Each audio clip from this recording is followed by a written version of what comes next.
मुख्यमंत्री रेखा गुप्ता पर हमले के बाद में आज पहली उनकी सार्वजनिक उपस्थिति है। गांधीनगर में मैं इस वक्त मौजूद हूं और यहां पर सिक्योरिटी प्रोटोकॉल में अमूलचूल परिवर्तन दिखाई पड़ रहा है। आप देख सकते हैं कि गांधीनगर की मार्केट इस वक्त बंद है और चप्पे चप्पे पर आपको देखिए कि पुलिस के आला अधिकारी आपको खड़े मिलेंगे। सारी जो गलियां हैं गांधीनगर के आने जाने वाली, वो आप देखिए कि पूरी तरीके से बंद हैं, सिक्योरिटी गार्ड लगे हुए हैं और अभी तक इस तरीके का जो प्रोटोकॉल था वो मुख्यमंत्री रेखा गुप्ता के साथ में नहीं था। और ना सिर्फ ये प्रोटोकॉल बल्कि आप देखिए पैरामिलिट्री फोर्सेस से लेकर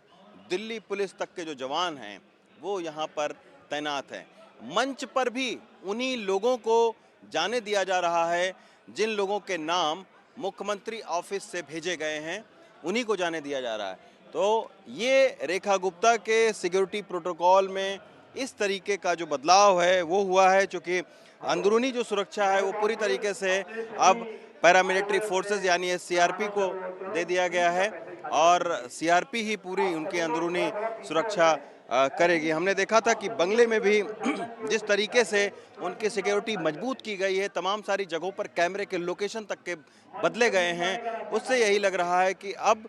उस तरीके से रेखा गुप्ता जैसे पहले आम लोगों के बीच में चली जाती थीं, उनको भी कहीं ना कहीं और उनके स्टाफ को भी सिक्योरिटी प्रोटोकॉल का पालन करना पड़ेगा। हालांकि रेखा गुप्ता ने ये भी कहा है कि जो जन सुनवाई है वो उनके घर पर जारी रहेगी और ना सिर्फ उनके घर पर जारी रहेगी बल्कि 70 विधानसभाओं में भी इसी तरीके की जो जनता सुनवाई है वो की जाएगी।